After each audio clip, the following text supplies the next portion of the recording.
अस्सलाम वालेकुम viewers, welcome to my channel Expert Forces Academy. Hope so you all are well. So viewers, आज की video में हम लोग डिस्कस करेंगे AFNS के टेस्ट एक्सपीरियंस MCQs जो कि 23 और 24 सितंबर के टेस्ट में आए हैं। इसके अलावा अगर आप मेरे चैनल पे न्यू हैं तो काइंडली चैनल को सब्सक्राइब कर लें और बेल आइकन प्रेस कर लें। तो आइए स्टार्ट करते हैं। Question number 1 is which virus has spikes on every corner. ऐसा कौन सा वायरस है जिसके हर कॉर्नर पे क्या मौजूद है, स्पाइक्स मौजूद हैं, यानी कि उस वायरस का नाम बताना है। तो इसका राइट आंसर है एडिनो वायरस। एडिनो वायरस ऐसे वायरसेस होते हैं जिनमें स्पाइक्स मौजूद होते हैं हर कॉर्नर पर। अगला सवाल है which thing do not belong to bacteria envelope. ऐसी कौन सी चीज़ है जो बैक्टीरिया एनवेलप से बिलोंग नहीं करते। आपको 3-4 ऑप्शन गिवन होंगे। इसका राइट आंसर है पेप्टिडोग्लाइकन। बैक्टीरिया एनवेलप में पेप्टिडोग्लाइकन जो है वो एब्सेंट होता है। Next is which part is more developed in birds than humans. Brain का ऐसा कौन सा हिस्सा है जो बर्ड्स में ज़्यादा डेवलप होता है as compare to human beings. तो ये है सेरिब्लम। सेरिब्लम जो है वो ज़्यादा डेवलप्ड और ज़्यादा ऑर्गेनाइज्ड है बर्ड्स में as compare to human beings. Next is sickle cell anaemia is cause by. Sickle cell anaemia जो कि एक डिजीज़ है, ये किसकी वजह से होती है। तो इसके दो ऑप्शन आ सकते हैं। पहला तो ये है कि म्यूटेशन इन हीमोग्लोबिन, यानी हीमोग्लोबिन जो कि हमारे ब्लड में प्रेजेंट होता है उसमें कुछ चेंज आ जाना, उसमें कुछ म्यूटेशन आ जानी।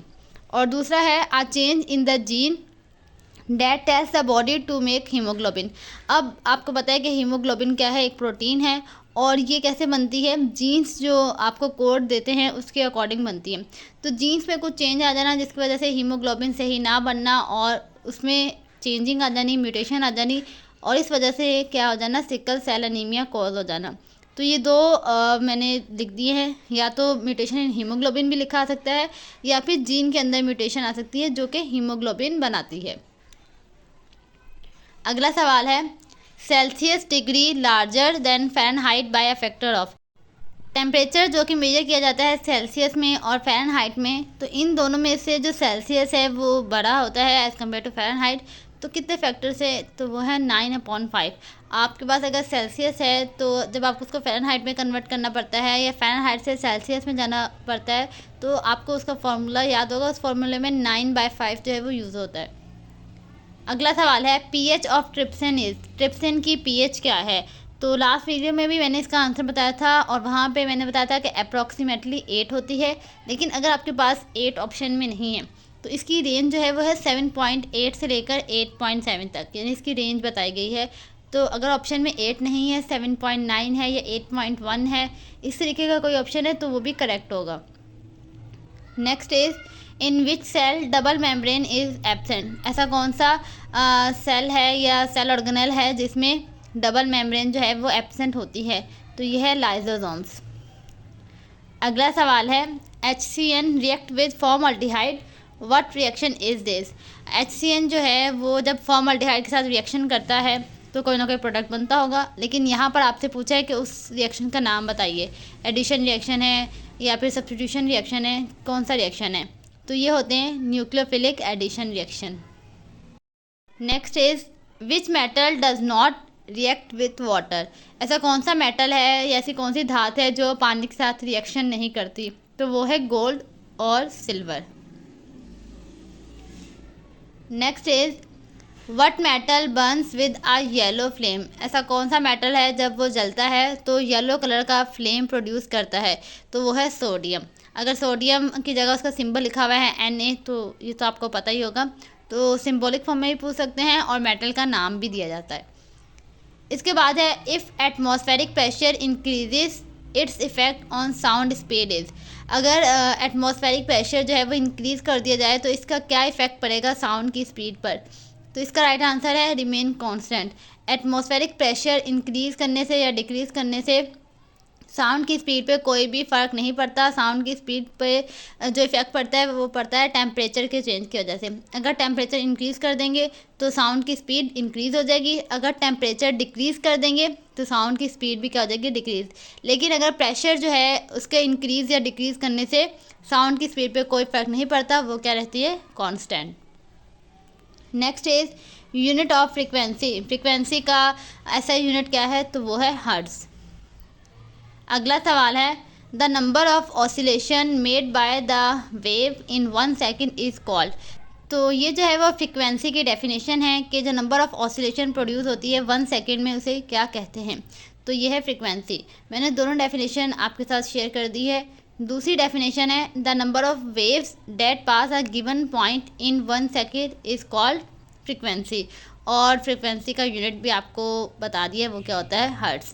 तो इन दोनों में से कोई भी डेफिनेशन आ सकती है। तो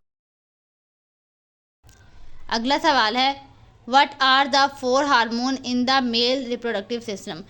ये मैंने सवाल पहले भी शेयर किया था कि जो मेल रिप्रोडक्टिव सिस्टम में हार्मोन पाया जाता है वो बताने हैं आपने। तो मैंने चारों हार्मोन यहाँ शेयर कर दिए। Gonadotropin releasing hormone, follicle stimulating hormone, luteinizing hormone and testosterone. Next is the man dash wallet was stolen call the police. तो आपने ये सेंटेंस कंप्लीट करना है और यहाँ पर जो स्वीटेबल वर्ड लगेगा वो लगेगा हुज। इसके बाद है सिनोनियम ऑफ क्वेरी। क्वेरी का सिनोनियम क्या है, तो वो है inquiry. Next is synonym of indoor. Indoor का सिनोनियम क्या है, तो इसके दो सिनोनियम हैं, एक है कीप ऑन और दूसरा है continue. Next is synonym of credulous. Credulous का सिनोनियम क्या है, तो इसके 3 सिनोनियम मैंने शेयर कर दिए हैं, ग्लूबिलिटी, बिलीफ और सिंप्लिसिटी। इन तीनों में से अगर कोई भी ऑप्शन है तो वो राइट आंसर होगा। Next is synonym of totally. Totally का सिनोनियम क्या है, तो इसके सिमिलर वर्ड्स होते हैं इंटायरली या फिर होली। अगला सवाल है सिनोनियम ऑफ विस्प। विस्प का सिनोनियम क्या है, तो वो है थ्रेड, स्ट्रैंड और पीस। आपने तीनों याद करने हैं। अगला सवाल है mother criticise her son dash neglecting his duty. Mother जो है वो अपने बेटे को क्रिटिसाइज़ कर रही है क्योंकि वो अपनी ड्यूटीज़ को क्या करता है, नज़रअंदाज करता है। तो यहाँ पर जो करेक्ट प्रीपोजिशन लगेगी वो लगेगी ऑन। इसके बाद है I dash living here since 1980। आपने सेंटेंस कंप्लीट करना है with a suitable helping verb. तो सिंस 1980 है, इसका मतलब क्या है कि ये जो है वो परफेक्ट का है। परफेक्ट है तो परफेक्ट में आपके पास प्रेजेंट का परफेक्ट हो सकता है, पास्ट का भी हो सकता है, फ्यूचर का भी हो सकता है। यानी यहाँ पे हैव बीन, हैड बीन या विल हैव बीन तीनों ही ऑप्शन लग सकते हैं, लेकिन आपने उस वक्त देखना है कि आपके सेंटेंस में क्या दिया है। अब आई के साथ हैज़ बीन तो लग नहीं सकता, तो क्या लगेगा, have been. Next is alkyl halide are derived from. Alkyl halide जो हैं वो किस क्लास से ड्राइव हुए हैं, तो इसका राइट आंसर है अल्केन से। Next question is why boiling point of hydrogen iodide is higher than HCl। Hydrogen iodide का जो बॉइलिंग पॉइंट है वो HCl के मुकाबले में हायर होता है, क्यों, due to strong van der वाल फोर्सेस। क्योंकि हमारे पास जो मॉलिक्यूल्स होते हैं, इन मॉलिक्यूल्स में कोई ना कोई अट्रैक्शन होती है, कोई ना कोई फोर्सेस होती हैं। तो HI जो है यानी कि हाइड्रोजन आयोडाइड की जो वैन डर वाल फोर्सेस है वो क्या होती हैं, स्ट्रॉन्ग होती है एज़ कम्पेयर टू HCl। इसके बाद है in which type wave motion is perpendicular to wave propagation. तो इसका राइट आंसर है ट्रांसवर्स वेव्स। ट्रांसवर्स वेव में जो है वो वेव मोशन परपेंडिकुलर होता है वेव प्रोपगेशन के। Next is zygote move to uterus after its formation in how many days. Zygote जो है वो यूट्रस में मूव करता है जब वो फॉर्म हो जाता है, यानी उसकी फॉर्मेशन के बाद कितने दिन लगते हैं इस प्रोसेस में, तो 3 to 5 डेज में जाइगोट जो है वो मूव हो जाता है यूट्रस में। Next is kilowatt is a unit of. Kilowatt जो है वो किस क्वांटिटी का यूनिट है, तो इसका आंसर है पावर। पावर का यूनिट है किलोवाट। वाट भी है और किलोवाट भी है। तो व्यूअर्स ये थे कुछ इंपॉर्टेंट MCQs जो कि AFNS के टेस्ट में आए हैं। आपने इन MCQs को अच्छे तरीके से गो थ्रू करना है। हो सकता है ये आपके टेस्ट में जो है वो रिपीट हो जाए, तो आपने इन क्वेश्चन को लाजमी अच्छे तरीके से गो थ्रू करना है और इससे मिलते जुलते जो टॉपिक हैं उसको भी लाजमी अच्छे तरीके से रीड किया करें। होप सो ये वीडियो आपके लिए बेनिफिशियल रही होगी। अगर वीडियो आपको पसंद आई है तो वीडियो को लाइक कर दें, शेयर कर दें और चैनल को सब्सक्राइब करना ना भूलें।